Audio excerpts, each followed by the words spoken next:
How's it going, guys? We don't usually join you live, especially for the XFL, given that we built a lineup, but it was Easter. We were all around. Like, let's spread the love. We hadn't talked about the NBA a lot. There's a lot of cool NBA stats. I found this new website that kind of broke down some more outlying advantages from the season, like this one on the screen that you see.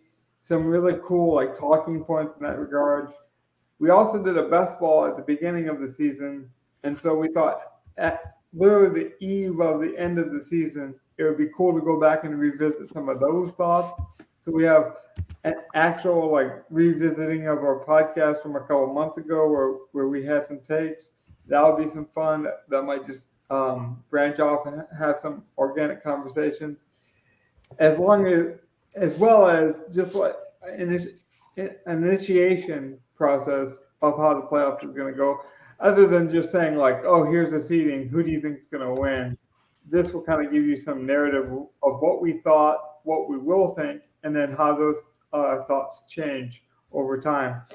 And Gov, Donnie, if you want to punch me today, I guess punching teammates is a thing that we're doing now. So. Well, when we look back on some of these takes, we might look at them and want to do that. Hey, coming from a tall person, I'd punch Kyle Anderson too. I don't know.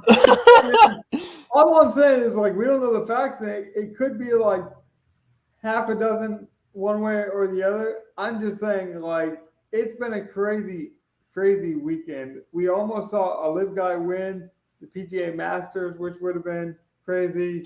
Did you see Phil make a tiger? Like, it was like Sunday Phil. Yeah. At the Master. Like, he made a run and got close. Like, wow. Right. Hovland played, like, honestly, I think it was the second. Good for Rahm, though. He deserved it. Right. But then you look at Rahm and you look at Scotty, you're like, yep, those guys probably, I mean, no one would have ever picked them outside of the top five. So I guess the cream did rise to the top in that regard. But, like, it was a fun, unexpected weekend, from golf to basketball to, like, I don't know, LeBron James had like a weird thing where he's like, I just had to go into like, he went into like kryptonite mode, or I forget what he called it. Like, he's basically calling out teammates, telling them to get out of his way.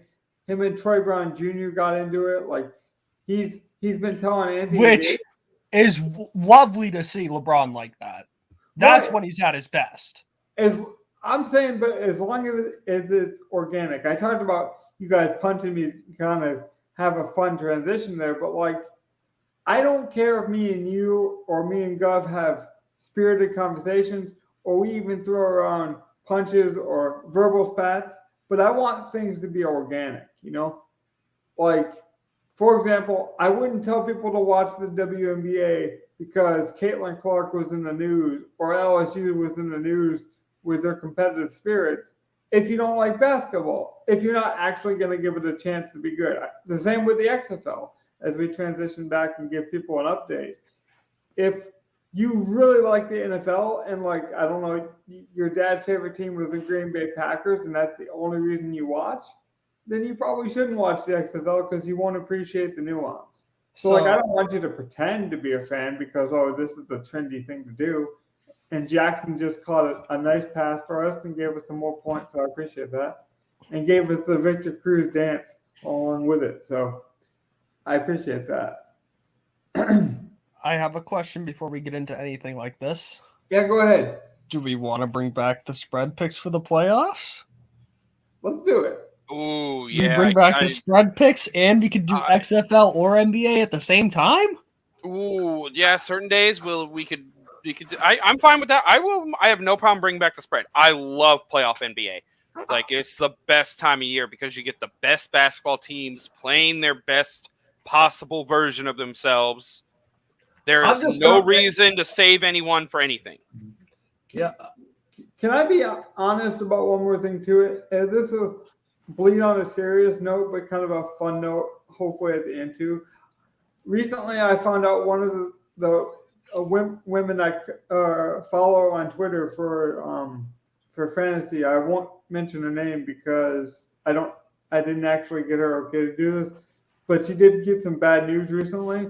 But she's handled it with the utmost like positivity, and she speaks on how like fantasy sports and like sports in general and just being around different podcasters and like that kind of Twitter space has been very infectious in a positive way. And she got some good news today, and things are looking up for her, even though she's battling through. And so, like, that's another beacon of like, we don't need to be perfect with this sport. We don't got to come on and proclaim ourselves like NBA experts, or football experts, or this podcast is this way. I'm not going to try to be perfect today. I'm just going to try to have fun with you guys and then let the sports conversation steer where it needs to steer. I think that's smart, Donnie. Glad you mentioned that, because I do think we could talk about the XFL, or the NBA, and I think that would be a cool way to get people engaged. I mean, we saw with our viewers a couple weeks ago thought the spread pick was so cool they started doing it themselves. So I'm all for it. Yep, I mean, I feel like it's a good time. NBA playoffs and XFL playoffs is soon. They will collide. I mean, and then there's America's pastime. Well, speaking of passing time, since we are live and we're not usually live, how about we do this? We'll give our initial thoughts of the XFL performances so far, and I can kind of give you a synopsis of our lineups through that. And then at the end of the show, we should have a more are we going to win, and we can actually break down the actual lineup. Okay, well, like, honestly, like, if I wanted to, like, give a good comparison to what I think, the XFL this year has been like a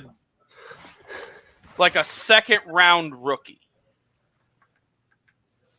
So like they've shown flashes where you know all the talents that, like, it's their rookie year. They've gotten some snaps in at playing. You've seen flashes of them do stuff, get a sack or catch a couple touchdowns if they're whatever you position you got. Like, just think of a second round talent. You know the talent's there. He could have been a first rounder but maybe not because of something. And you see that it's there and that and you see that he's working at the stuff that's wrong with the league. Yeah. So like it looks like a good upward going first round or second round rookie in its rookie season. That bodes well. It didn't come out as like the all-star first rounder. Right. But it's done everything it needed to look like a really good second round pick. Well, to give that a quick reaction and then get on to Donnie, because I want to get his opinion too. I think it was really awesome that The Rock was like, this league hasn't got the exposure we might have hoped. In this way, I'm going to invest a little bit more money. I'm going to help ESPN out here, and we're going to put an extra game on ABC that was supposed to be on ESPN, and then we're going to put I think it was an FS1 game. They moved that to ESPN, so it got more exposure and it worked. But to do that, The Rock had to put more money up front. But because of his position, he was able to do that. But just because he had the money doesn't mean that like it's a good investment. So like when your owner actually believes in the product, that's a good sign. Like just because he's wealthier than I am doesn't mean that like, oh, he's trying to throw away money. Like I truly believe he thought it was going to work, and it has. And the fans have been a lot better than the USFL fans. For example, like St. Louis was so loud, they had some sideline reporters that couldn't even speak yesterday. I mean, the St. Louis crowd's been the Seattle crowd's been great. They've been doing good gimmicks. All that stuff matters down here. No, I agree. I haven't watched as much as I wanted to. I missed a lot of games this season just because I've been working, full shifts during the game Saturdays. Yeah.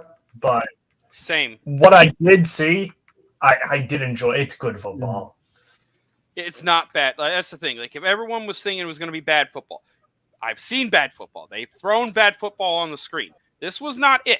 It did it differently. I've seen NFL games worse than some of the XFL games. Agreed. And I don't. And that's a good thing. That is not an insult. the NFL. Yeah, and like honestly, I think you'd probably scale it down accordingly. Like there's 32 teams in the NFL. There's probably 4 really bad ones, and when those teams play each other, or when those teams totally shit the bed against a team that is not that great anyway, or middle of the pack, those can be horrible NFL games. When the Chicago can't seem to beat a freaking Houston team, those games just weren't ever good. But so like you said, you get 4 out of 32 teams, and you get those kind of games in the NFL. And here you had like one bad team like Orlando, and even they pulled out a good game once they got their roster sort of straightened out. So like all the rest of them have been at least halfway decent, with a few pretty good ones. Well, speaking to that, Gov, to go off that point, I think what's really cool about this league is they're transparent. You're getting the referees and the overturns, and you're getting an exact real-time explanation of why they chose to do something.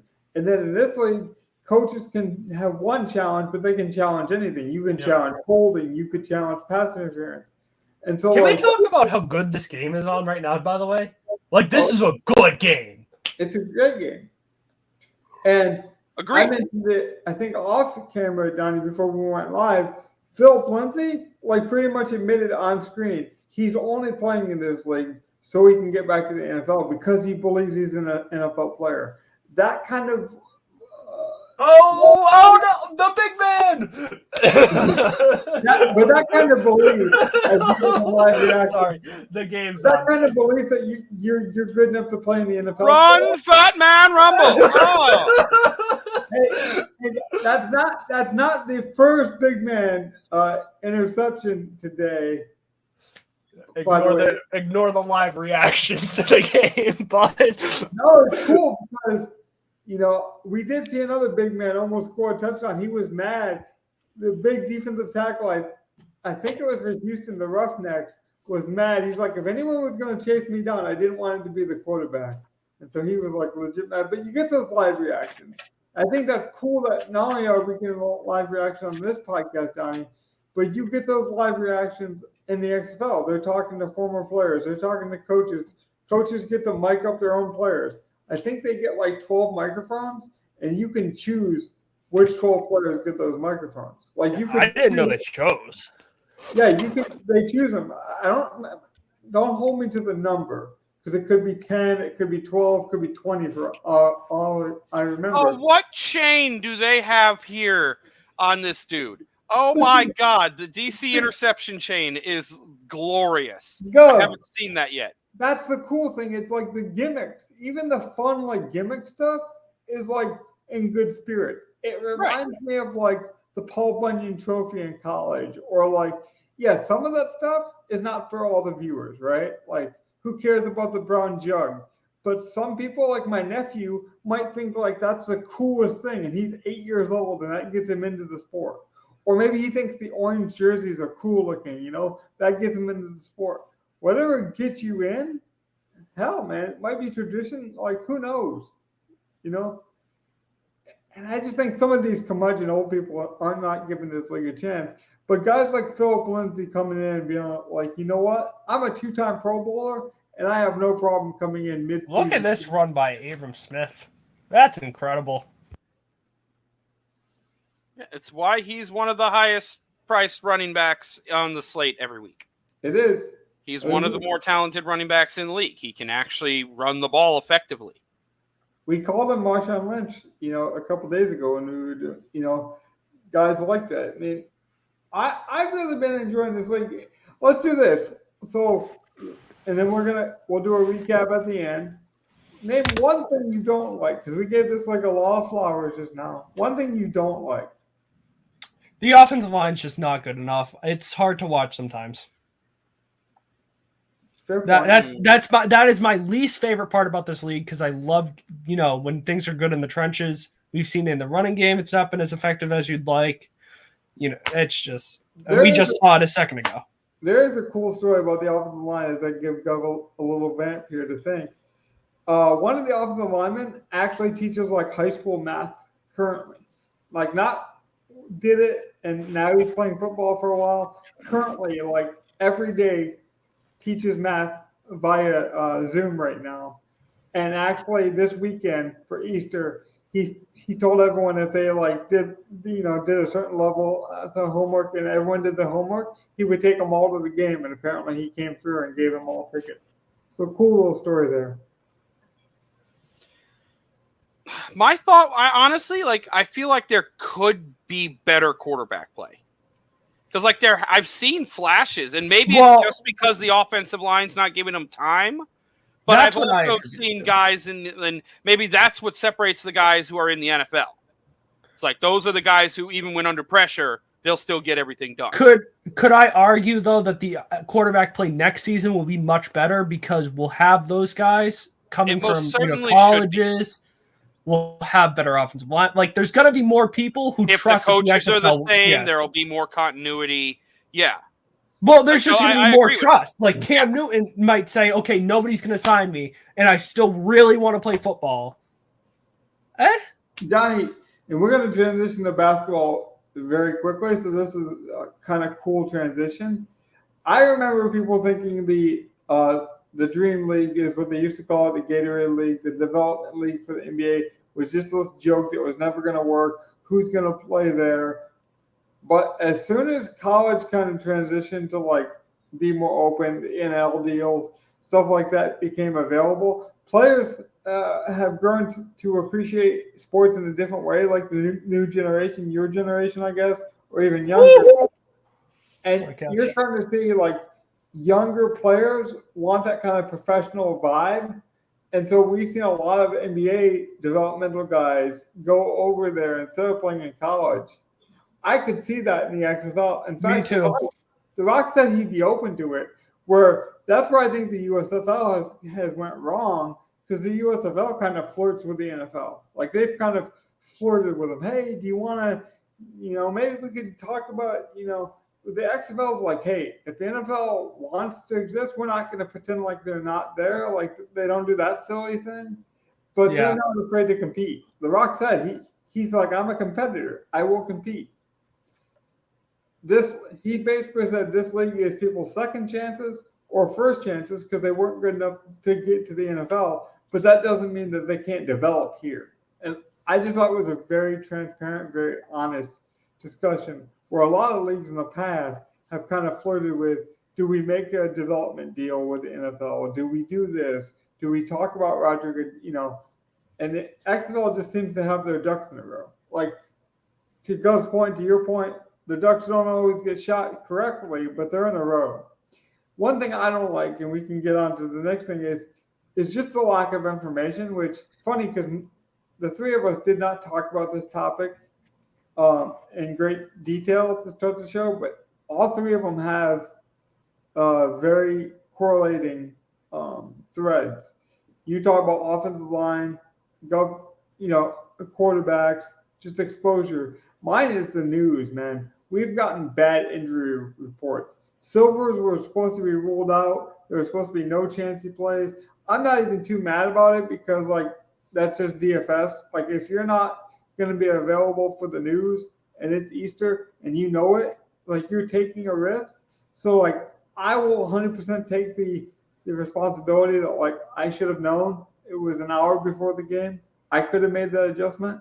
But the fact that AJ McCarron was 12% owned and got 0 points because of that late news. I mean, we're just getting a lot of late conflicting news on players. And I know it's just the lack of exposure and just the league hasn't hit its production level. And some of that will just, organically become better, but it's pretty bad. I have one last XFL thing. Yep. Is a sea dragon not just a kraken? It is. No. A kraken is like a squid. It's like a giant octopus. Is it? Yes. Okay. Never mind. A kraken. I think it's still a missed opportunity to just call them the Seattle Krakens, but they could. Whatever. You could, but now the Krakens are still available. Hey, I love the. It's a good name. Hey, I love the lore that Donnie was willing to be wrong and ask the question, and that Gov came in so quick with the answer. Gov, who wins between the Kraken and the Sea Dragon? If they were to fight in this mythological Mortal Kombat. It's a sea dragon. Okay, so that's a tough question. Yeah, exactly. A sea dragon is, as you said, a mythical, not real creature. Hey, There are actual giant squid that are Kraken in the ocean. So it's Hey, kind of hard to judge that when it's like Okay. real animal, fake animal. Which one wins? No, I think a Kraken wins because all they need to do is hit that sea dragon in the eyes with the, okay. And then you We'll need to stop. define what's a sea dragon. Are we like, is Nessie a sea dragon? Because yes, a Kraken eats Nessie all day. okay, what is King Kong then besides the big gorilla that lives in the water? Like, we could play this game all along. Hey, We could keep playing this game and not talk about the NBA. So I'm fine with that too. Let me hit my bong and we'll keep playing this game. we told the people we were going to have fun today. We weren't going to be structured, and we were going to show people our diversity. That's why we brought back the old things that work. So I was just showing our range, man. I'm showing that we're geeks too. It's all good. But let's talk about the NBA. Let's talk about. Oh, I didn't realize that. I just got another piece of news from the Minnesota stuff. Oh, we're going to get to that. Yeah. But You want to start off NBA with that? yeah, no. I want to start here because we talked about breaking tradition and having just a fun kind of show. I got a statistic on the screen. That's why I want to start here because it's been on the screen for a while. No Texas team is going to be making the playoffs this year. That's the first time since the NBA merger. Thoughts? I don't know who finds this stat. This is an incredible. I love these. I thought stupid no, stats. there was another one he showed me that I'm like, oh my god, that makes so much I got sense, that. and it happened only because of this year. Like, I would honestly want to know if that's happened to if any other guy has even had a chance at doing what he did. If when Logan gets to that one. So, Gov, Donnie, we need to make sure we shout these people out. This is an NBA Analytics Twitter account. They do fun things too. Their graphics are bright. They have a cry and go. They like embrace the fun, but their statistics are so like exotic and just interesting. It's the best of both worlds. Shout out to Mina Khan put me on it initially. This is a great site. Yeah, while we're still on this, do we think next year is the second time that this happens? No, I don't think we ever see it again. I think we'll see it again in our lifetime, probably. I honestly think next year all three Texas teams could make the playoffs. If Luka and Dallas fix it. They were in the conference finals last year, and then they missed the playoffs. They could totally be right back in the playoffs. They could be, and I think the Rockets could be. Houston's a good young team with Porter and Green. And they could be our Thunder this year. Next year, sorry. Yeah, they could just barely make it. I could see them definitely in the play-in next year. Since we're asking, and if you give Pop Wembanyama with Ken, if you give Pop Wabba Baba Booble with Keldon Johnson and Trey Jones and Zach Collins, okay, that team is probably going to do something. We talked about mythological creatures, you not wanting to pronounce his last name. You didn't even say Popovich because at some point you got to earn it. I don't say Popovich because of that dumb fuck. That's why I won't call Nick dumbass in Toronto his name. That's why he's Tom Tebow. Yeah. I don't even want to call him Thibodeau. He's Tibbs. All right, he doesn't get his full name because of the shit he's pulled. Well, that's why it's just like the opposite. I will call you Glenn until you do something that deserves your name to be Doc Rivers. Since we're asking all kinds of great questions and not giving any answers, I'll just continue the trend. One thing I find really interesting about this kid is we talk about mythological creatures. He's getting taller, right? Now, that could be bad. Like once you get to a certain height, you need to just stop growing. Yeah, I think it was going to be bad if Wembanyama gets taller. I was just going to bring that up because we were talking about Houston and players going to the moon. It makes me think of Yao Ming. I was about to say that's basically what happened with Yao. It was, when he started, wasn't he only like 7'1" or 7'2", and then by the time he's ending his career, he's like 7'6"? Or it's something like that. Like he definitely gained an inch while playing in the NBA. Yeah. Well, you see it all the time. Tatum, like I think he jumped up 3 inches when he got drafted. There's Like, a but lot. it's- Okay. No, but I'm just saying the growth happens. I'm not saying like, he's massive now. No, I'm definitely saying he's masking it. Dwight Howard was a 7-footer for his entire career. He is the same height, if not shorter, than LeBron James. And everyone saw that in that Cleveland-Orlando series. Yes. Yet Dwight's a 7-footer and LeBron James is 6'8". Well, let's also. There's a lot of stretching of guys in their actual height in the NBA.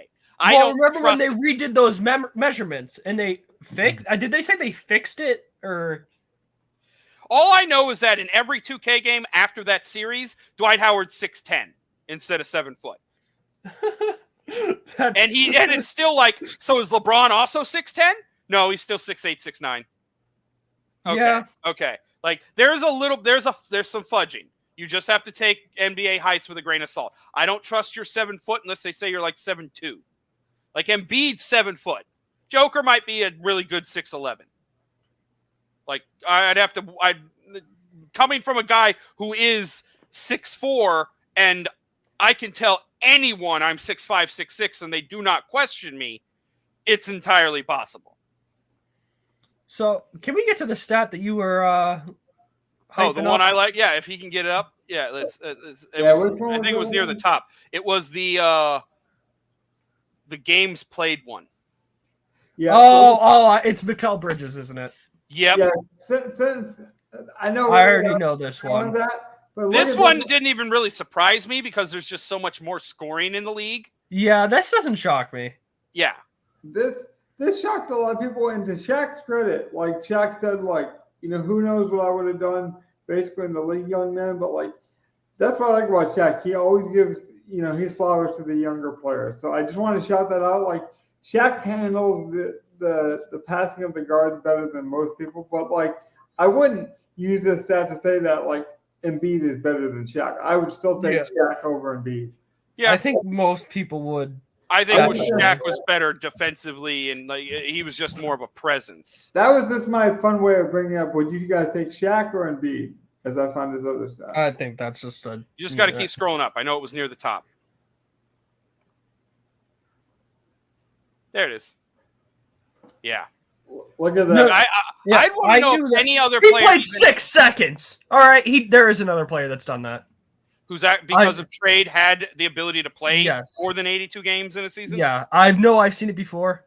No, Donnie, the impressive part is he's never missed a game in his NBA or college career. Yeah, that's impressive. Like this also, it says it right there in the comment. Josh Smith in 2015. But the fact he's never done it in college. Look, that Hawk, yeah. He was necessary in college too. It wasn't like he didn't go to like a Kentucky and sit behind John Calipari and like a ton of great Kentucky players like John Wall and Towns and Anthony Davis. Like he was a main contributor for his college team. Like I mentioned on my Twitter recently, just like people can say like injury is luck, just like a half-court shot is sometimes luck. It doesn't mean that you're a good or a bad shooter. We saw Andre Drummond knock down some half-court shots. But at some point, when that consistency reaches a certain point, you have to look at injuries as a skill set, in my opinion. Right. Go down to that one with the 30-point per game guys. This one? Yeah. So all these guys averaged over 30 this year. Yep. Shea is the only one I didn't know. Shea and Dame are both a little surprising to me. Although Dame we knew was entirely possible of doing it. Shea, I thought with all the time he missed, I guess people were missing time. So would Shea have averaged 30 if he played a whole season? Maybe he averaged a 30 in 45, 50 games. I think that's the interesting list though. Want to play a fun little game I just thought of? I did not realize my metrics said there weren't really many, if any, good wings that went off a lot this year. Yet Tatum averaged 30 went off per a game. decent amount, it felt like. He did. The He beginning also of the done year, it so hard. It seemed like sometimes, like he would have. But such that's just highs and Tatum. such lows. Yeah, no, That's you're right. just That's Jason Tatum. That's why, like, when you like rank out the top 5, he's usually 4 or 5 because of that inconsistency. Mm-hmm. He'll always give you an inconsistent night or two every Right. 1 or 2 weeks. Exactly, and that. And results I'm in fine with that construction. as a Celtics fan, but when it comes to the end of the season and it comes to the playoffs, we also have to be okay with that as Celtics Yeah, fans. I can get into my whole overarching thing on the Celtics. I have the whole like personally. And I told you think we're that, not going to like, do that. I know, but like it honestly it gives a lot of praise to the Celtics, but it's realistic in its outcome. Is really what I think about it. Because because I think that the Celtics are built nearly perfectly. You have a great top 5 player. You've got another dude who's top 25 to go with him. You've got a 4-man core of guys who can start and be a 6-man with that. You've got 2 good rotational players that can go around that, and another dude who you can throw a body depending on what you need to get out of the East or Western Conference. And Right, you've got if a we nice needed 8 or 9 3-point guy. shooter, Right, we could right. just throw Peyton Pritchard. Exactly. Like you've got that 8th dude that can just be whatever to fit your rotation for that series. But like the way the team's built is great. It's just everywhere you go when you actually analyze it. Like I said, like you have a top 5 player, yeah, but Tatum's probably 4 or 5, not 1 or 2. Well, Then you go to a top 25 player, yeah, you got another guy who's definitely top 25, but he's probably like 20 or 21, not like 11 or 13 or 12 or something. Like just realistically, they're still really good. You have all the really you have 2 good bigs, one with size and defense, one with veteran presence. Like you have all the pieces. They're just not quite there, and so the team just doesn't quite get there. It seems like there's always some little piece, whether it's Horford got hurt and now you don't have the depth, or Tatum has one of those bad games and now you're down 2-0 in a series.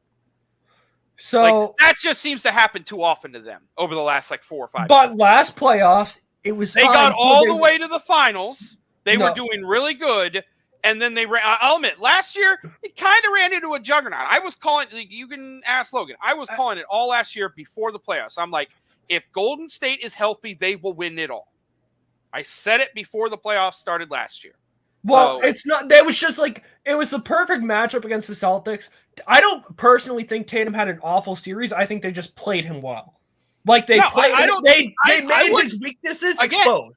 I don't think he had an awful series either, but I think he had one bad game that he needed to not have, and if he doesn't have it, they probably win that game, and now it's not what happens in that series. It's not your game 5 and 6 don't go the same. Yeah, That's the thing, and it's because it's just a game that Tatum tends to have. but in Because Miami, that's what he is. that he had a game that was really bad, But and they were because good enough Miami, to overcome. yeah, but that's also that then goes to the East. It's like last year, again, everything fell into place. You didn't have to go through a full-powered Milwaukee team because Middleton was gone most half that series or more.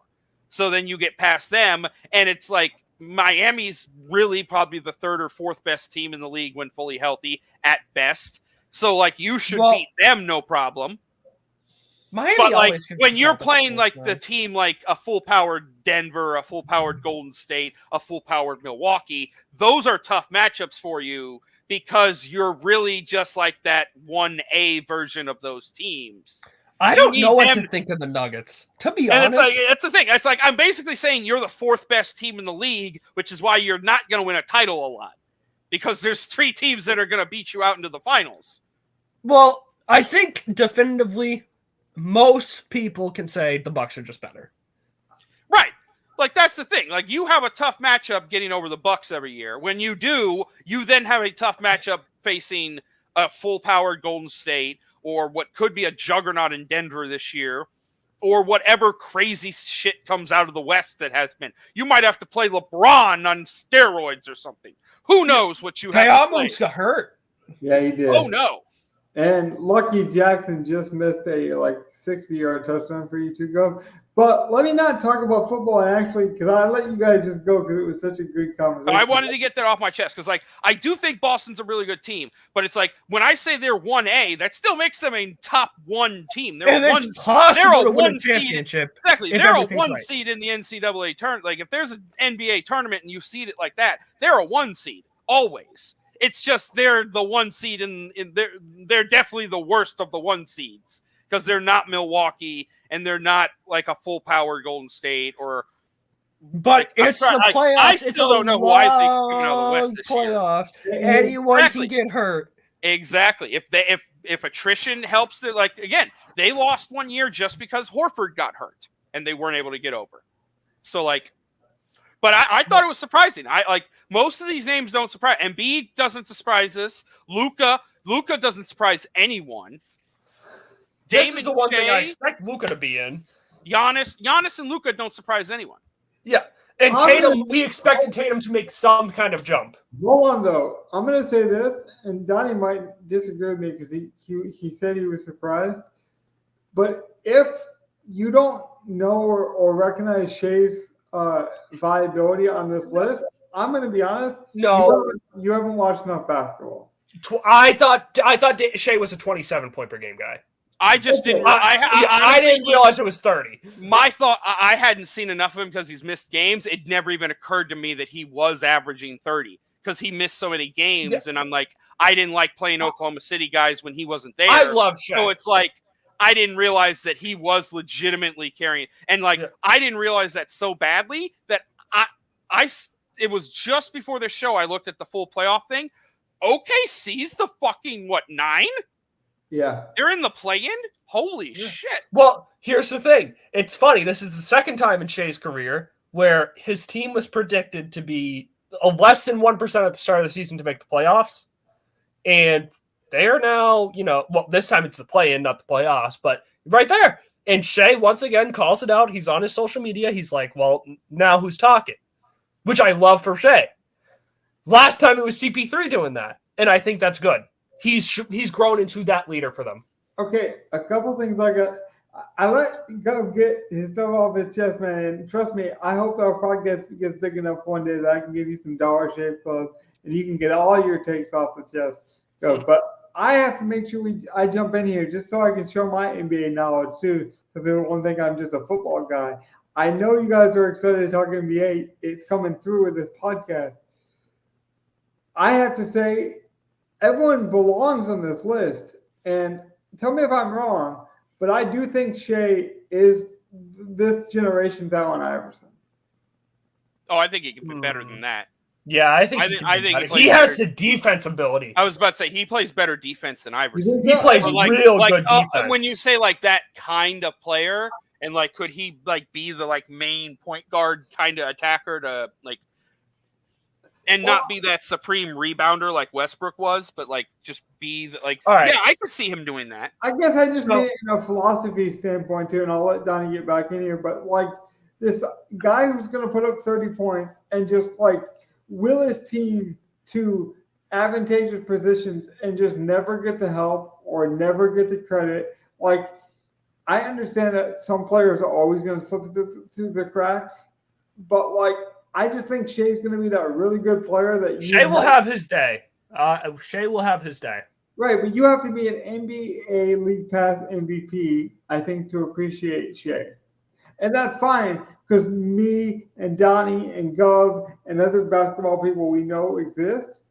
But I just look at it like Allen Iverson had all these good statistics, had all this good stuff, and just people look at him and they just won't give him his flowers. Now, funny enough, a couple of years ago, and Donnie can tell you this, I don't think that Allen Iverson is in the top 100, but that doesn't mean that I don't think he has value. And I like Shea's game, but I think you have to be a real deep thinker to appreciate it at this point. So, just a question. Take all the personal exterior stuff out of it, because that would automatically sway it in Shea's favor.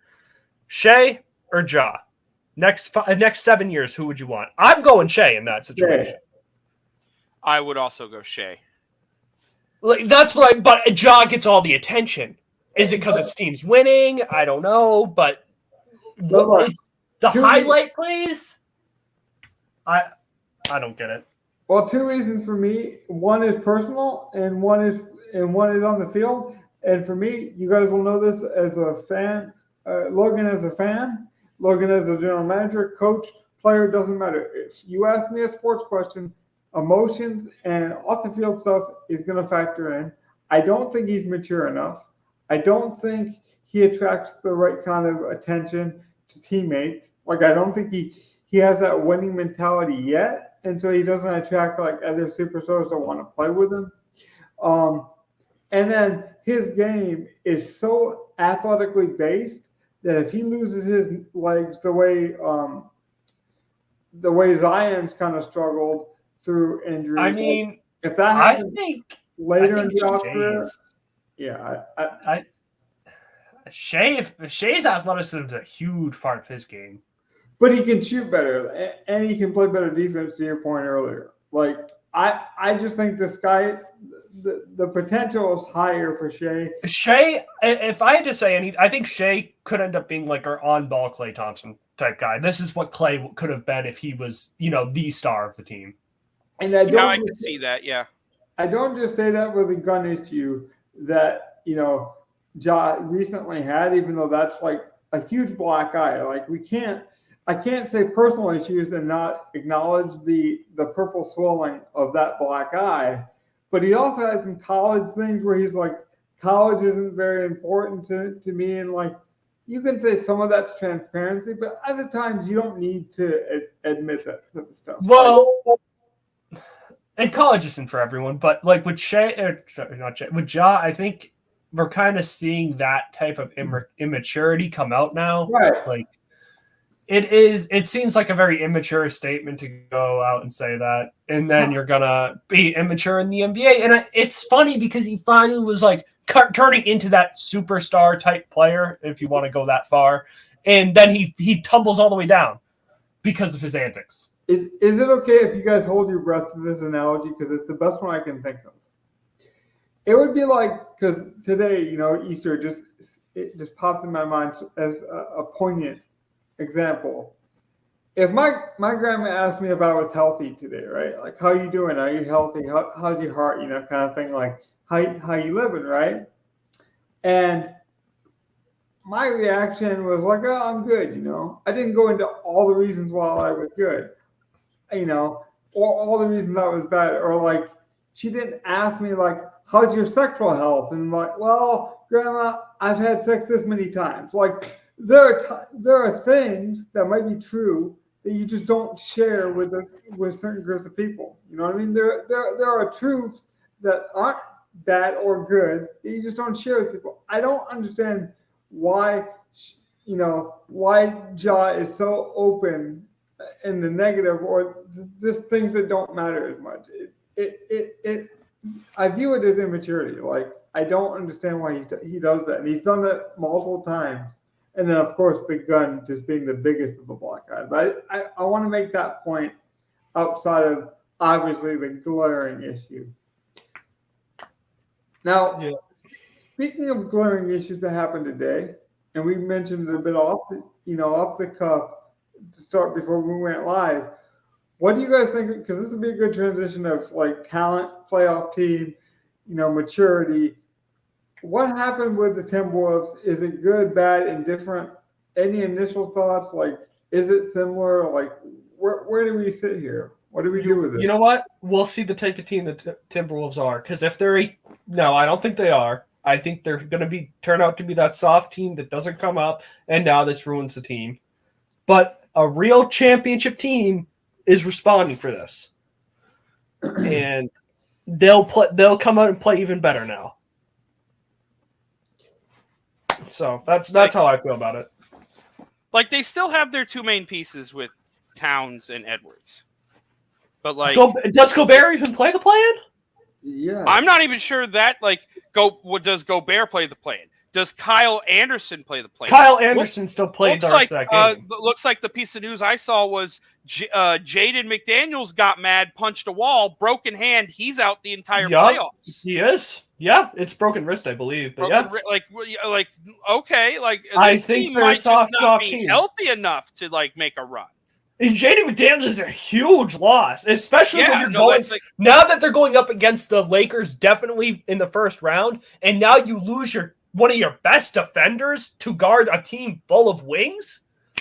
Yeah, that can't lose happen. that wing depth, and then what was their best center they are killed defensively. Could Towns and Edwards just go off and carry them? They'd have to do some crazy playoff stuff. It'd have to look like Kobe Shaq kind of stuff. That's what I'm saying. It could though. Honestly, you know what they would have to show some grit that I honestly like. Edwards, maybe. Towns, I don't know. Yeah, this is the battle of the soft big men now. Anthony Davis versus Cat. Who's soft and who's not? let me make this point to you guys, and I'll pose it as a question. And I got an interesting stat up here. If you guys hadn't seen it, take a peek, because we'll talk about this in a second. But I personally think that Karl-Anthony Towns is the most underrated player in the NBA. For what he does, for what he can do, and for what he has done, I think people undervalue. It's a mentality thing. He's not there with the mentality that he needs to have. He should be the best player on that team. I want to agree with you, Logan. With what he has accomplished, he should be given more credit. But because of the way he acts, because of the incident with Jimmy Butler, and the fact that a lot of people are on the Jimmy Butler side of that, even though he's the one who got shipped, it's he has. It's Towns who may have. He should get the credit, but he has to prove himself before the credit will be earned. All those things are true, and I'm not you can have your opinion. People could have theirs. The second he carries them through a playoff series, you kind of have to shut up. Right.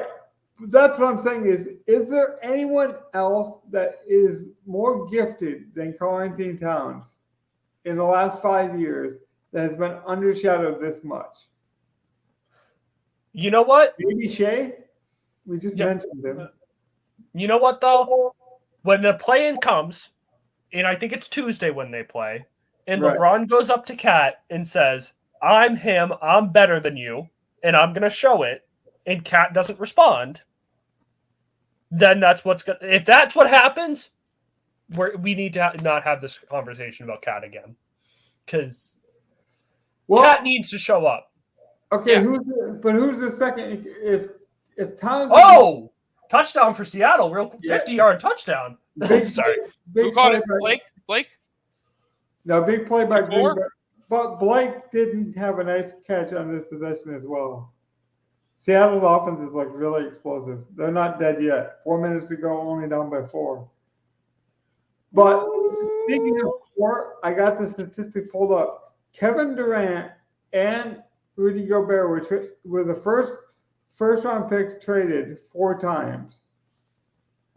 In that span of time since they started playing. No, that's how much picks it took to trade for them. They each cost them 4.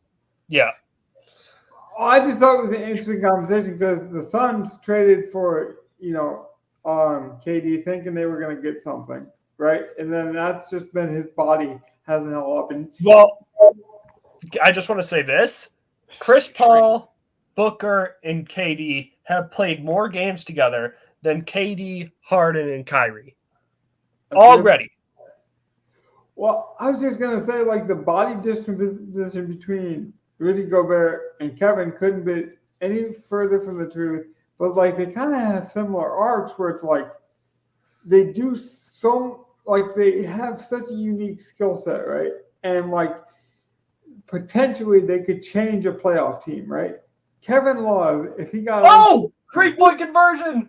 Sorry. Sorry. That's not too surprising, given Seattle always goes for the 3-point conversion. But Jackson did catch it, so that's huge for us. But what I'm saying, though, is these guys have very unique body types, very unique skill sets. but they could honestly shift the Western Conference, these two guys. Like, They could. does Kevin come back to what we think Kevin could be when he was traded? Does Rudy Gobert say, you know what? I am the Dennis Rodman of this team. You guys can hate me. You guys can want to punch me in the head, in the penis, in the foot, in the kneecap. Doesn't matter. I'm going to grab 100 rebounds, in the next 2 games, and you guys are going to love me when we're hoisting the, championship. And that's why I brought up the Towns thing. It's like, give the people an underutilized, under the radar, a playoff take. For me, I think Towns is going to have a coming out. Like, I've been good for a while. I went to a college that you guys know. I've been that guy. I've been thought to be. I could be that guy. I think this year, him and Edwards, Gov kind of stole my thunder. I truly think we see a Kobe and Shaq kind of maturation. Because remember, it took Kobe and Shaq a while too. It took Edwards a while. He wasn't like a household name right away. Well, he had a good rookie season. Like, he was what we expected as a rookie. He took And the he had- steps continuously. Yeah. He's like, Ant has been a slow step upwards, and he's been doing good. He's doing worse than what I Towns- thought he would be at right Yeah. now. And like you said, like Towns technically has been doing good, but because of the everything around him, he has to do more. That's my big playoff take, and we can follow that just like we talked about following spread picks and predictions. I'm gonna predict not that they'll win the whole thing, but that like Karl Anthony Towns and Edwards become like the new duo that everyone fears, the Robin and Batman, the Shaq and Kobe, like truly where it might work. And then I think that's an absolute pipe dream. And I think the talent's there for it to happen, but I just don't think Cat's meant. isn't that the right kind of pipe to smoke, Johnny? I Like, guess. that's, But if I'm a Timberwolves fan, that's what I'm telling myself. These two can be this. What kind of pipe? I genuinely believe they can, but man, they're not gonna be. What kind of pipeline are you laying then, Donnie? Like, so I'm not even saying like what you think is gonna happen, who's gonna win. When you turn on Inside the NBA, the most liked, studio show, the one that glums the most attention with their gimmicks, what's their like 3 main headlines they're talking about? I think it's the emergence of Towns, but if it's not that him and Edwards, what is it? What's the storylines? I mean, what do you like for the Timberwolves itself? It could be anything. It could be, Chris Paul finally wins the championship. It could be. What do I want to happen? What do you think is likely going to happen? I guess a little bit of both. So give the people a realistic. Donnie wants it to happen, but actually could happen. Well, I mean, I think realistically, we're probably going to see Giannis solidify himself as by far the best player in the NBA and win another championship. That's what I think will happen. Truly, I remember me and you had that conversation 3 years ago, and we don't have the PlayStation footage to cover it because back then we weren't filming podcast, Donnie. But me and you had the Jokic or the Joker conversation against the Greek Freak, and both said they were good players. You took Giannis long term, I took Joker, and I think both of them are going to turn out to be fantastic plays. Wouldn't it be fantastic if they played each other in the finals? It would be. Honestly. It's two smaller markets, but it's so easy to root for the two guys who are the best players. And to get Gov back in here, wouldn't that just be a fun NBA story too, Gov? Or Jokic and Embiid, but I don't think the Sixers are close to good enough. But like you wouldn't even have to pick sides. It could be a Magic and Larry Bird like moment. The NBA could win. Like NBA fans would win. You don't have to. What a play! Sorry, that is a big play. I don't mind it. We were going to jump on here and we were going to have fun, for the holidays. So it makes sense. But Gov, what do you think? Like, what's some of the main things that you want to see? Like, not specifically saying this team will win, this is going to happen. But like, what's some fun storylines you want to leave the people with that could be interesting? Let's see. I agree with you guys. Like, I think the final ending is Giannis gets title number 2. But I don't actually know who comes out of the West. And I don't either. If Giannis gets title number 2 playing a rematch of this Phoenix team with Durant, I don't know if he's playing Joker. Like, that would probably be good. Yep. Like, the fun version of that would be if one of the 2 crazy teams came out of the West. I want to see the Lakers come out of the West real bad. That's crazy team number 1 would be LeBron and AD just getting hot and staying healthy and pulling a bubble and getting out of the West. Or crazy team number 2 is after the whole everything with Wiggins, he comes back and looks like playoff Wiggins, and now you have healthy Golden State running through the playoffs as well. I think like one of those 2 teams, a Laker or a Golden State, healthy against Giannis, that's an actual NBA Finals. Wouldn't it be fun to see? Like, there's so many fun matchups that we could have, but if we get Giannis, the new best player in the NBA, going up against the guy who was the guy for so long in LeBron in the finals. Oh, that would be like amazing.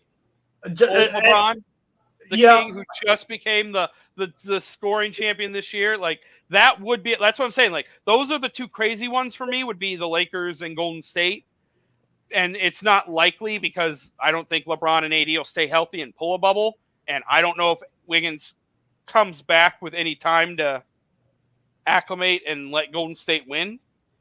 But we haven't seen the Warriors lose in the West, and I forget how many. What was it? Oh man, I can't. When they're healthy, a long time. When they've been fully healthy, I don't think they've lost since 2013 or 2012 or something like that. Yeah, it's been a long time. They have not lost a series in the West. I put another great stat on the screen if you guys haven't seen it, talking about wins and losses. As I make this point really quickly, just to comment on you guys. You guys know I'm a Lakers fan, right? So I want to say this was as unbiased opinion as I can, but just like being a fan, informationally, I know this. The Lakers have I want to say 6 or 7 new players, and like I'm not a statistics guy, so I actually kind of like it when I get statistics wrong because that just tells you I'm a fan. And like, Tristan Thompson's on the Lakers now. Well, there's another LeBron, crony. But here's my point, though: is we were not afraid to make changes and drastic ones, even trying Russell Westbrook. That didn't work, and then we turned that into something. The other pieces that we brought in, Beasley and Rui Hachimura, stepped up big. And it's not every night, it's not that Rui Hachimura is a starter. It's like timely threes, Vanderbilt coming in. Which is what works for LeBron. That's how you win with LeBron. But everyone said like LeBron had give him wings at space and hit timely threes, and give him one other stud who can deal with shit when he doesn't need to play. But I'm gonna be honest with you guys. That's not how he's done it this year. I have to give him credit. They've actually let Austin Reeves become the point guard of this team, and he has been like really good at handling the ball. Very underrated skill set of Austin Reeves this year, and he's hit some big moments. Obviously, in the clutch, you're going to trust LeBron James downhill. But, like, LeBron's went off the ball a lot more, and it's like the Lakers have been willing to adjust and make changes. I think Darvin Ham deserves a lot of credit, and I think anyone counting out the Lakers was totally wrong. But transparently, it's not just I'm a super fan of this team or that team. Donnie's a fan of the Celtics for transparency purposes. But I also put my money where my mouth is, and I don't play around with money. So, like, I wouldn't just pick the Lakers because I'm a fan and waste money on it. I have the Lakers to make the playoffs, the Pelicans, and then the Timberwolves. Those are the 2, 3 teams that I really like all season. Only 2 of them can make it now. Right. So that's my point, is I'm being transparent. Those were my bets like weeks ago. So I don't want to be hyperbole. But you're feeling good. If you win 2 out of 3 of that, you made a profit. Right. I made a profit. Now, but that's my point with this list too. It's like, so this will be my last big point, and then we can do some of our recaps from the beginning of the season if you guys want. The NBA has new rights, right? They're talking to Amazon right now, doing an exclusive deal, potentially putting 60 games on Amazon. They're talking about NBC getting involved again with basketball, which we haven't seen since like the early 90s with Bill Walton and some of their fun gimmicks. So the NBA rights and like television and how they're going to present their broadcasting, TNT might like take over 80% of the NBA. There's a lot of options on the table, including ESPN. So now that we have seen no 60-win team there was no 60-win team this year. Do you think that's good parity reason? Do you think that's bad? Like, does that like not build superstars like LeBron James? Would have been better if like, we had like a, I don't know, Miami Heat kind of situation where like Chris Paul, Devin Booker, KD just go out and win like 65 games. Like, what's the better storyline? How do you get your younger generation's attention, Donnie? Like, what do you think this is good?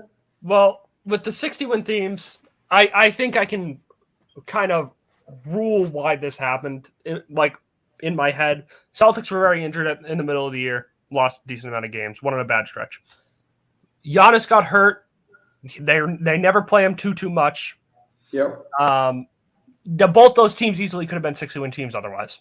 The West, I don't know what's happening in the West. I'm telling you, I could not genuinely put money on any team in the West because I genuinely have no idea. I don't know what the matchups are going to be. I think it's completely. It's honestly wide open. So it's a different. So it's a different side of the coin. I think it's, the East. Just unfortunate for them. The West, man, the West is wild. Another thing. Well, you talk about Wild Wild West, Donnie. Another thing I got to mention because we haven't actually spoke about it on the podcast a lot, but you guys know this and you guys can back me up. I've never been a fan of Kevin Durant. I thought he had too frail of a body coming into the league. I didn't like his body disposition. I didn't like how that body would probably develop. I said he would look like a good scorer for a while, but I didn't like his long-term NBA prospects. Pretty much that's all came true. 3 championships, is it? Or is it 2? No, that's why I say pretty much, because I was wrong about some things, I won't take those away from him like some people do in the hyperbole thing. It's like, well, that was because he deserved that. But you talk about he's one of the greatest players of all time.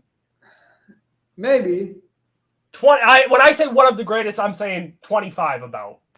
At least your top 25. What I mainly want to say is like that run is over, and I think the Suns grossly exaggerated that and ruined good chemistry they had going. Like, I don't understand that trade still, and look at Bridges now, man. Not just the trade. I don't like the chemistry thing. I don't like when things are working good and then you just throw in a bunch of stuff to try to make it look cooler. When's the last time a big trade like that has worked for any team in the last 20 years? The answer is it's never worked. The Lakers with Anthony Davis? But that was not... Yeah, they won in the bubble that year, and then it hasn't really looked great since. No, but if you win a championship, it works. Yeah, so like that one counts. That one counts. And then, technically.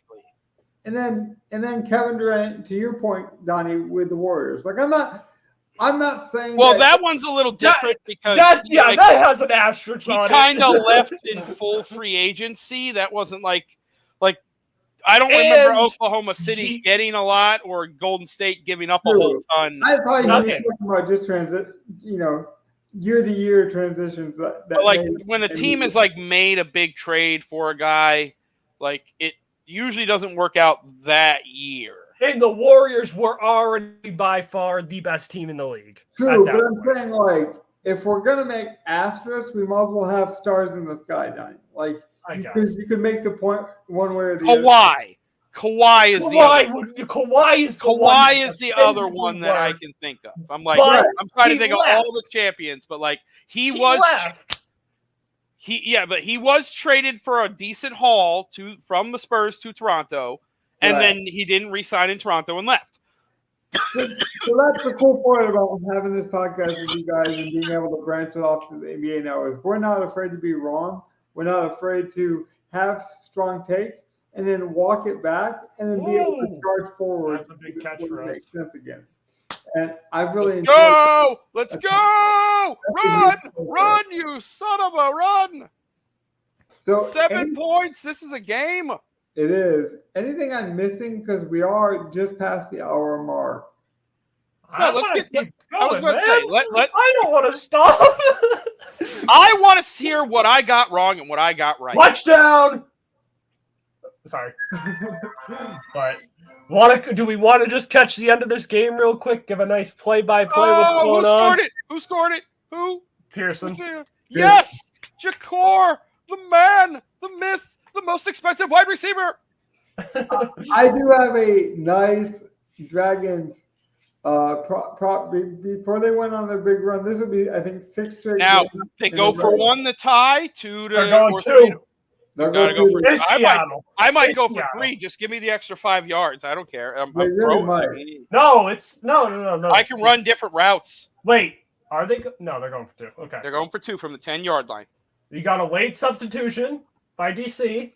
for the They game. got a size. They're going sizing on Josh Gordon. You know, All right.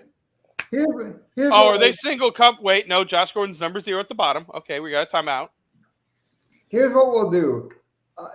I'm going to save our clips of what we got right and wrong, because what I want to do is build around a Q&A, because we're getting some major attention, and I can pull up more clips that we got right and wrong, including the NFL and some of our other granular takes, because it's been pretty fun collecting clips. So I would like to just do a big clip show where we do like maybe 20 or 50 clips, and we just go through our opinions that way. That way, this one can stand alone as an NBA preview, and then we can give the people a play-by-play for this ending game here. How's that sound? I'd still like to like. Do you have like a best of at least, or like one I good do- one? Yeah, let's do a sneak peek 2 or 3 at least. Yeah, Let's like do you two can for each find of us. more, but like I'm sure there's Let's more do than one for for each. each of us. Yeah. Well, people do. You're right. People do love the transparency, so we can always find more. I'll give you a couple of them, because we do have some good ones. So Wait till the end of this game, though. Yeah, you have Because 31 we're gonna have seconds left. We're gonna have a freak out. This game will be like honestly, if they score here, this game's over. If they don't score here, this game's probably over. Mm. the scoring's been great. That's so oh, That's so lame. good defensive play though. But wait, no, we got a 4th and 15. It's not over. So I was just going to mention that, but Donnie Oh wow, you're right. Yeah, it's the Oh, extra. Yeah, I completely forgot about it. But this game ain't over. See, that's the thing, is people can laugh about the gimmick all they want, but that like, you got to watch the last second mentality, I think is good for the league. Because we were just ready to give up on the game and be like, okay, whatever. Right. No, but that's the thing, is one of my friends is like, oh, that gimmicky shit it pisses them off. But I'm like, that piss off energy that you get still gets you to watch it. You know what I mean? It's The almost problem like- and the problem there was they shouldn't have run play action. Like You're everyone getting no knows sense. you need to throw it into the end zone. You can't run play action. You can't, like, they haven't run the ball well, really, at all. Philip Lindsay's averaged, 3.4 a carry? You're not running the ball. You're giving it to your quarterback that you if you're the Seattle Sea Dragons, I think is the best in the league. Let's be honest. The Dragons' offense though is built on quick passing. Like, they don't want to run the ball, and So why call play action? well, the whole Jared Goff thing. He says the play action like helps him set his feet or something. It has nothing to do with running the ball. I don't know. I've never played quarterback in my life. In fact, I've never really thrown a football being disabled. I don't know. Maybe it's cultural. Like, it helps some quarterbacks and not others. Because I've heard like conflicting reports on this, Donnie. I don't know who's right, because I've heard both arguments to your point. Like, if you're not going to run it, if no one thinks you're going to run it, why are you running play action? And then I've heard, well, fundamentally, it helps people set their feet. It kind of gets them in a rhythm. So I don't know. When you have a bad offensive line, though, is my point. You can do that if you're San Francisco and you have Jimmy Garoppolo and you have a great offensive line. Okay, now you're dogging the offensive linemen a bit. I mean, they would both be able to pick us up and eat us for lunch, don't it? Okay. I don't think it's that bad. Like, these are still from grown men that know how to move other grown men. But the other team has a bunch of grown men on the defensive side. That also failed to make the NFL. Like, you're acting like there's giants on the other side that are somehow great, and these guys aren't like. Yeah, it's not like it's Haloti Nada versus the B squad. Yeah, right. Like the offensive line is not the B squad, and then like the defensive lines are like this A plus, Pro Bowlers. Like, I think it's pretty balanced. I think the defensive line's a little bit more. They have more defensive line talent than offensive line talent. I think there's just in general more defensive line talent than offensive line talent, though. That's true too. Yeah. Positionally, you're saying like the skill set. There are more guys who either get practice at or want to be good pass rushers than there are guys who are trying to be the blind side. Yeah. But also, I think we've seen this in the development of football and just like the maturation of it. I've used that word a couple times today. But like tight ends have become more blockers. And like even in a league like this where you sign tight ends to block, I think it's kind of proven valuable. Like tight ends have become more and more versatile. That's Well, you see it in this league with Lattimore. I think it's Lattimore, right? And yeah. And there's a bunch of blockers, but then you have Lattimore who's gonna be full-on receiver guy. Or even like look at Mercedes Lewis. Like he's still a tight end in the NFL, and truly he could probably put on like 30 pounds and play offensive lineman in this league. Like that doesn't say that this league is bad. That also speaks to Mercedes Lewis' talent. Mercedes Lewis blocking ability. I mean, he might be the best blocker at the tight end spot, in history at this point. That dude's amazing. I don't think the casual person realizes like the impact of a tight end or like the impact of a fullback and how some teams don't have them and some teams don't. Interesting defense by DC. Well, they're Are they going full like that's like full prevent. It is. But instead of having them all go to the end zone, you're just having them all go to the 15-yard line. Remember, they got Williams, who used to do the Spygate, or not the Spygate, the Bounty Gate, and so he's known for being aggressive and blitzing. That's going to be the ball game. Yeah. Good game though. Again, really, let's suck this in. That took our attention. Yeah, that's what I want for football. Yeah, right. These were the two best teams in the league. This was their first time playing each other. It's a good game. Johnny, that's a great point. We are about to go in and embark on the NBA playoffs, and we were having a great conversation, and the XFL stole our attention. Right, and that's not to say we don't usually have some things take our attention anyway. Now maybe we're Cougars and we just love football, but I might be high and just wander off like Tally, but like it's still It's fun to watch football. A college game is not taking my attention. And I'm not saying college is bad product. A regular season NBA game isn't taking my attention from us. But exactly. You're saying you don't even peel back the potential, Donnie, because that college game isn't even on for you.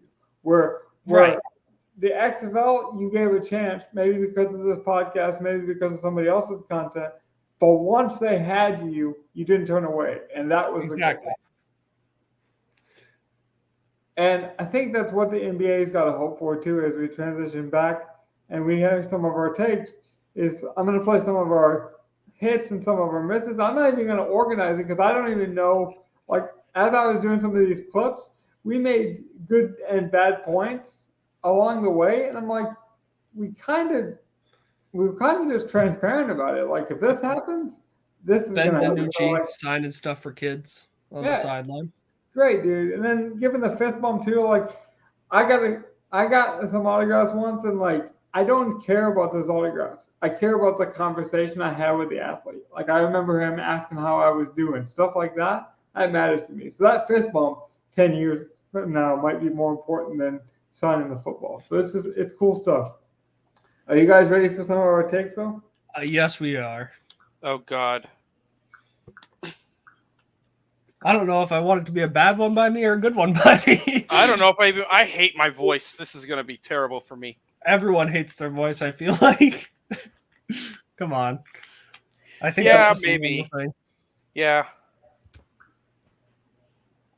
Okay, I just need a little bit more vampering. See, Yeah.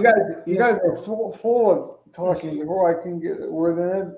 I'm almost there now. Well, I think, completely off topic. Did the Bruins just break the record for wins in a season? I believe they did. I saw the breaking news across the headlines. Not that I saw- watch hockey, I but saw that's Boston pretty do impressive. fucking well today, so like, yeah. They won. I know they won today. Was that the record breaker or the record tire? I think it was the breaker. I think it was the breaker because I mean, I don't think they would flash a breaking news red alert, and it was the Bruins win something. But obviously, I was trying to be a professional podcaster, Donnie, and do this show, so I wasn't paying full attention. But we are ready for some of these clips. It is the record. So Yeah, Boston. for Let's fun, go. because we're going to say some of these. I'm just going to read you some of the headlines, and you tell me which one you want to hear. Green's upside with Rockets, magical, youth sports,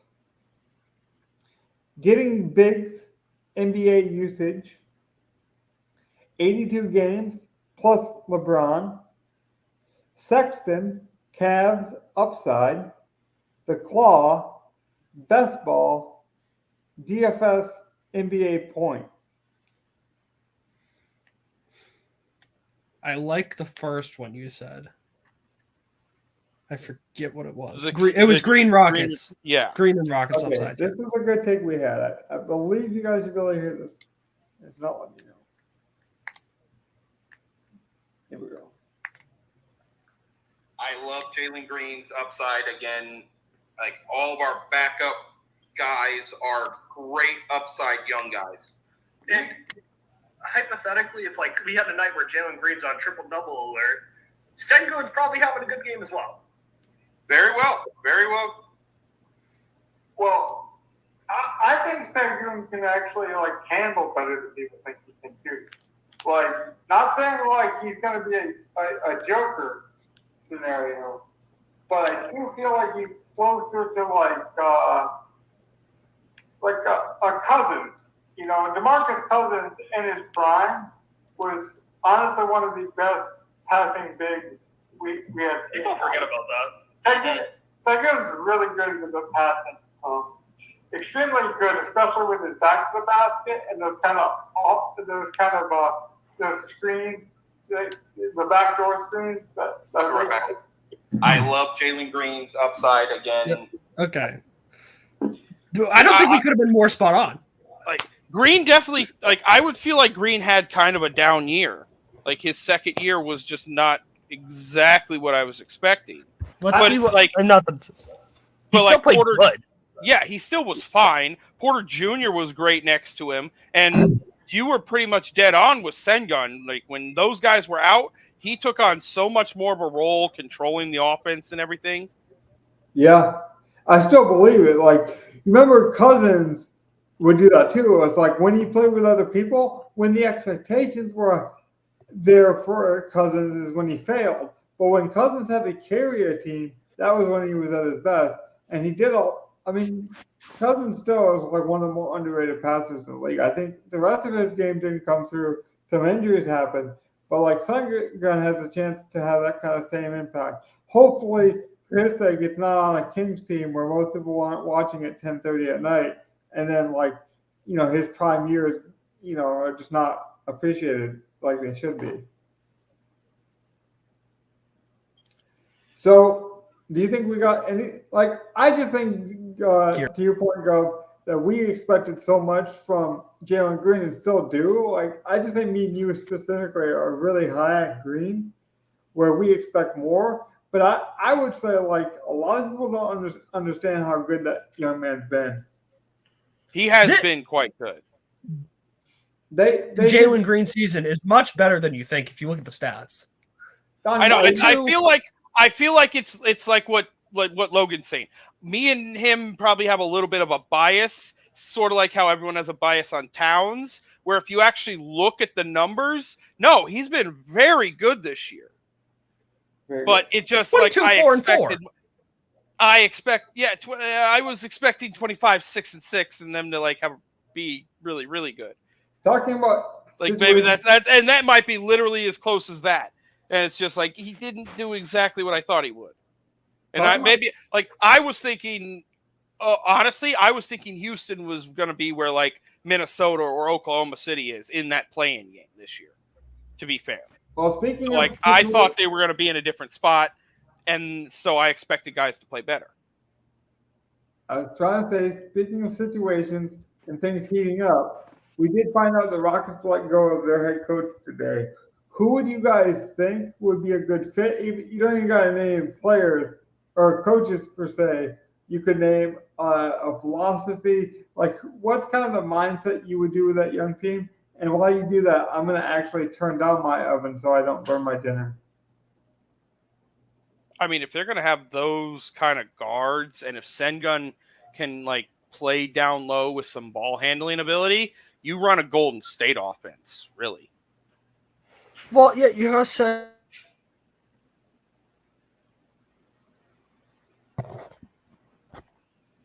Oh, he can spread the floor for you. I think we lost you. Yeah, I lost you for a minute, Donnie. Oh, We were going to give Donnie a sneak peek So on with these. Sengun, how he oh God, what's going on? I don't know. Well, luckily he dropped out, so hopefully he can fix it and come back because we were going to give him a preview, and then like he almost had to hit the review. He was having some trouble there, so hopefully we get him back. Yeah, but I think like he's mentioning how like Sengun can sort of stretch the floor and Yep. space, and like I agree with that. So like there's a lot of like that team has a lot of good pieces. Even the extra wings like Right. Eason, Jabari Smith, Kenyon Martin Jr. Well, since we're on the topic, Like NBA pedigrees because of their dads and like good, solid rotational pieces. Like I don't know if they're big. Like I'm honestly not sure what they need. It might just be a good coach that can push them all to the next level, or maybe they are really short one good player. I would love it to be the first female coach, and it be Becky Hammond. I think she would be a great influence for that team. See, I think a pop disciple could work too. Yeah. Yeah. Well, I just think I think a lot of the younger players would buy into her being the first female coach. That wouldn't be a problem. And I think well, like, and it's a young team that's more progressive mentally, most likely. right. And I think Yeah. like, and people can hate this, but if you're gonna go with that kind of progressive move and be like, it's not only time, but she's the right move. Like, Gov mentioned it. She is a Popovich disciple. Like, there are some people that are going to say, well, this is historic and, for the positive. And I don't give a shit about that stuff, to be honest with you. I don't care that it's good positivity for the women. I don't care that some men will hate it. I care that she's the right person for the job, and I think she is. And I think she's unfairly heavyweight. Wasn't she already looked at by the Rockets before, if I'm not mistaken? I think she was. That's why I mentioned again. Like, I think she's had to wait a stupid amount of time to knock some narrative down. But same way that some players have to wait a stupid amount of time to knock some narratives down. I mean, like Patrick Ewing and, stuff like that. So Sabonis dad. Yeah, it's interesting. I mean, you see biases all the time everywhere. Well, I mean, I was saying before I got kicked out was I think you could pair Sengun with another big. I think it would work. Yeah. I could be completely wrong, and maybe they're just not mobile enough. That honestly might be what they need, because like I was saying while you were gone, like I don't know exactly what Houston's lacking to be a really good team. I don't know if it's they just need a real top 5 guy, number 1, or if they could just get like another really good like another big next to Sengun, or like if upgrade Kenyon Martin or Jabari Smith to someone like of a Porzingis caliber at wing or power forward or something like that, where it's like that guy who's like really, really good top NBA talent. Now you have 4 really, really good players, but no one who's really top 5. So that's the team that can compete. I think what works perfectly here, if you want to look for another big, you need a guy like maybe he's past that point to be able to be this guy where he can consistently start, but a JaVale McGee type player and plug him into. Can we find that in the league right now? I'm not sure. I mean, the best one of that would probably be like Looney. Yeah. That's perfect. Yeah. And he's used to playing with a guy like Draymond. Yeah. I think so that he can works. play off ball under the basket with a guy. But yeah, you need something like that. Well, here's the thing about Looney that most people won't appreciate is Looney is one of the better perimeter defenders for a big man. When you get a big man that can move his feet, I mentioned it with the passing in that clip, it also affects defense so tremendously. That's honestly the superpower of Anthony Davis. That's the thing I appreciate about Anthony Davis. I think Anthony has the best footwork of any big man I've seen in the last 10 years. Truly, the way he shifts his feet. Now you could argue injuries, potential, whether he's smoking his own greatness sometimes. Maybe this is bias, but I think Robert Williams is right there. Draymond Green on the smaller end of it, Well, if we're talking full-on 7-foot type guys, right? Draymond Green's small. He plays big, but he's small. Right. So there are guys, but I just think Looney doesn't get that Bam attention or that Draymond attention, but I do think true basketball fans appreciate his defense. Not just right, but I get what you're saying. He can go from the perimeter into the paint, right? And, not foul and get the block still, or something like that. So we ready for some of these other picks? Let's play a few more of these. Yeah, let's get one more or two. Yeah. Here's what I think one by Gov about the Wizards. A little bit, but I want to go back to the Wizards because I think that's probably our biggest contention. You don't think they're going to be very good, but if they weren't going to be very good, they should have blew up this team. I just think they're going to be a bad but great fantasy team because they kept, Why keep Beal? Because they believe they're good, Donnie. That's honestly it. They think they're going to be competitive in the Eastern Conference. Their moves say it. They you guys, I don't know, how much basketball fans versus fantasy fans, this casual clickers we're going to get to the video. I guess we'll look at the analytics. But they got guys that most maybe hardcore fans will only know, but Marquise Morris is a scorer on this team who they think could put up 30 points, I don't think he can, but if he can, they took a chance on a little bit, but I want to go back to the Wizards because I know we predicted their win total at some point, and I think we all had them I think I said about 28. If I'm not, I could be wrong. They won 35. I know I was off because we saw their win total, and I think me and Gov both went lower. Gov was a little higher than me. Correct. Now, I want to mention really quickly because we said we'd be transparent. I meant Monte Morris, but I said Marcus in the clip. But Monte Morris did play pretty well. But to that point, Beal got hurt, and that was, I think, the overall arching of that conversation is how good is Beal? Is Beal the superstar they want him to be? Is he halfway out the door? Is he with his friends in Boston? Was it injury related? Is this team just this idea of this team better than what they actually are? I think there was a lot of good parallels there. Well, with Porzingis now, what do you do with Porzingis? You have to keep him, I think. Unless you completely blow everything up. I think they need to blow everything up. I think you need to get rid of Beal, but now I think Boston's interest is gone. I don't think you can get him to Boston anymore. You keep Kuzma, I think. You keep Denny, I think. Who is the best player on that team? Beal in the number 2, I have no idea. I think Kuzma's the second best player on that team, honestly. I agree with you because I don't put Porzingis there. And that's a shame. Probably should. Yeah, that's the thing. It probably should be Beal, Porzingis, and then Kuzma.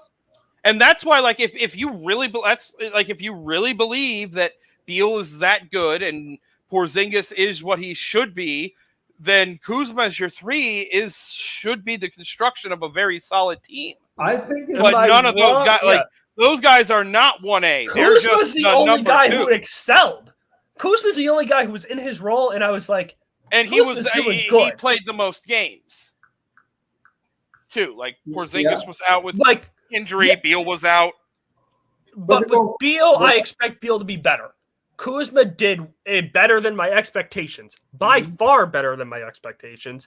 Beal did not show up to my expectations. Kristaps, he's at my expectations, but that's because they're not very high for him. yeah. Look, I think Beal is number 1, but the guy you guys didn't mention, I think is number 2. I think it's Denny Avdija. Denny is very good. Denny is good, but I don't think he's quite Kuzma. I might give you Denny over Kristaps. Oh, I think Denny over Kristaps is obvious. But that's the thing, Donnie, is when you're talking about a guy that nobody knows and like you have to really be like an analytics DraftKings, savant, like that speaks to not only how bad your team may be, but like what you've done for those players. Like If I'm looking at the stats, Logan, I mean, I know that's not everything, but Kristaps is far more efficient. He's getting more blocks, obviously. but that's where I trust my eyes. Uh, That's what I'm saying, though. The general manager of that team hasn't brought his pocketbook to the All-Star game and sold his team or sold the move that he needed to make that team a championship team. And Beal is part of it. Beal needs to stay healthy. Beal needs to not be a punk sometimes and just like be the leader. But let's not. Is it because Beal was so out mentally, like the last couple of years, it seemed like, that this team just can't work anymore? It could be, Donnie, but what I'm saying is like, even if some of those things are true, Beal's also been your leader. He's also been the guy willing to carry the load. So at some point, you got to appreciate that man for being able to do that. Like there is some merit there. Go ahead, Gov. You can have the last word. You got anything else on the Wizards? No, I don't want to talk about the Wizards.